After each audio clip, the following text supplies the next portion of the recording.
आज का हमारा थ्योरम है मेनेलॉस थ्योरम। मेनेलॉस एक ग्रीक मैथमेटिशियन था जिसका पूरा नाम था मेनेलॉस एट अलेक्जेंड्रिया, और इसी के नाम पे जो थ्योरम बना है उसको हम क्या कहते हैं, मेनेलॉस थ्योरम।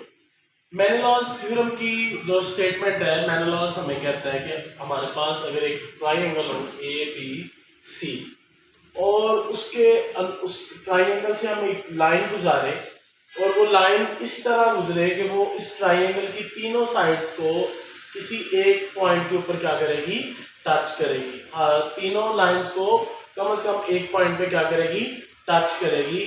और वो जो इन अदर वर्ड्स आप कह सकते हैं कि वो तीनों पॉइंट्स क्या होने चाहिए, कोलिनियर होने चाहिए, एक ही लाइन के ऊपर होने चाहिए।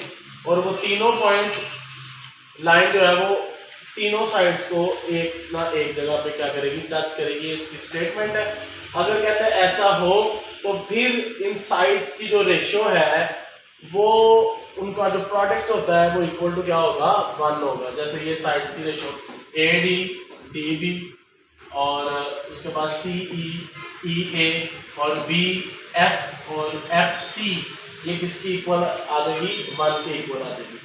तो इसके लिए हमें गिवन क्या है कि हमें गिवन है कि एक ट्राइंगल है A B C, D E and F are collinear points, जो मैं आपको बता चुका हूँ कोलिनियर पॉइंट्स, ये ऐसे पॉइंट जो एक ही लाइन के ऊपर होते हैं।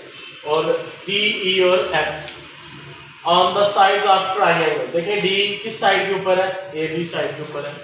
ये ई पॉइंट जो है ये ए सी के ऊपर है और जो एफ पॉइंट है ये बी सी के ऊपर है। इस लाइन को हम एक्सटेंड कर दिया तो उसके ऊपर ये हम कह देंगे, उसके ऊपर क्या मौजूद है। हमने प्रूव करना है कि A D over D B, C E over E A और B F over F C जो है ये किसके इक्वल है, 1 के इक्वल। तो इसके लिए हमें कुछ कंस्ट्रक्शन करनी पड़ेगी। इसी ही डायग्राम में कुछ हम कंस्ट्रक्शन करते हैं। कंस्ट्रक्शन क्या करते हैं कि हम इस पॉइंट ए से एक लाइन परपेंडिकुलर ड्रा करते हैं इसी लाइन के ऊपर, और जहां पे उसको टच कर रहा है उसको हमने नाम दे दिया ए प्राइम का। और इसी तरह एक परपेंडिकुलर ड्रा करते हैं इस पॉइंट बी से इस लाइन के ऊपर, और जहां पे इसको टच करेगा उसको हमने नाम दे दिया बी प्राइम का। और इसी तरह इस सी पॉइंट से हम एक परपेंडिकुलर ड्रा करते हैं इस लाइन के ऊपर, जो इसको जहां पे टच करेगा उसको हमने नाम दे दिया सी प्राइम का।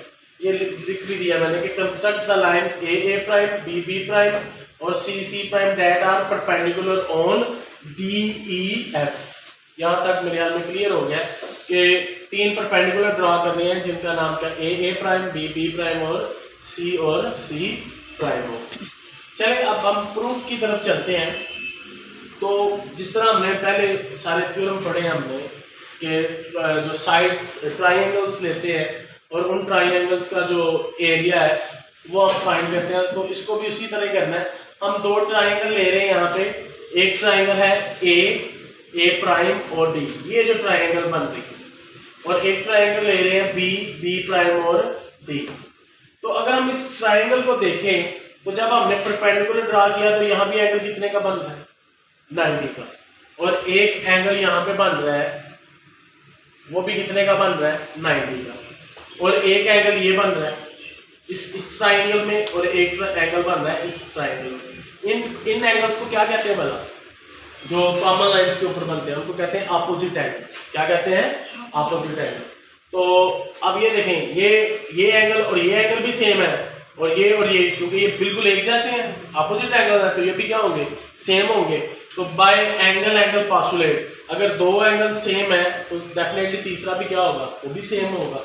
तो अगर एंगल सेम हो तो फिर वो ट्राइंगल्स क्या होती हैं, कॉन्करेंट होती है। आपस में ट्राइंगल्स क्या होती हैं, इसका मतलब उनकी जो साइड्स होती हैं वो भी एक दूसरे के क्या होती हैं, इक्वल होती हैं। इसका मतलब है कि जो हमारी लाइन है ए डी, ये किसके इक्वल होगी, A prime, A prime. Line A D किसके पैरेलल होगी, ए या इक्वल होगी ए प्राइम के। और डी बी, ये जो डी बी लाइन है ये किसके इक्वल होगी, बी प्राइम के। आप देख लें बी प्राइम के इक्वल होगी। तो हमने इसको रेशो की शक्ल में लिख लिया, A D over D B is equal to A prime over B prime. इसको आप अगर इक्वेशन नंबर 1 का नाम दे दें। इसी तरह हम और ट्राइंगल ले लेते हैं ए प्राइम और ई। ए प्राइम और ई, ये एक ट्राइंगल बन रही है। और उसके साथ ले लेते हैं ट्राइंगल सी प्राइम और ई। अच्छा, ये हम किस बिहाफ पे, किस तरह ये ट्राइंगल को चूज कर रहे हैं, हमें चाहिए ना प्रूफ में देखें A D over D B. तो हम कोशिश कर रहे हैं वो वाली ट्राइंगल्स लें जिनमें ये सारे जो साइड्स हैं वो क्या हो, इन्वॉल्व हो जाए। तो जैसे ये देखें ए प्राइम और ई, और इसी तरह सी प्राइम और ई। जब हम इनका कंपैरिजन करते हैं तो यहाँ पे देखें ये एक एंगल बनना 90 का, और डेफिनेटली जब हमने इसके ऊपर परपेंडिकुलर ड्रा किया तो यहाँ पे भी एक एंगल बनेगा 90 का। और इसका ये और ये देखें अपोजिट एंगल्स हैं, तो इसके भी दो एंगल्स आपस में क्या हो गए, सेम हो गए। तो डेफिनेटली जो तीसरा एंगल होगा वो भी क्या होगा, सेम होगा।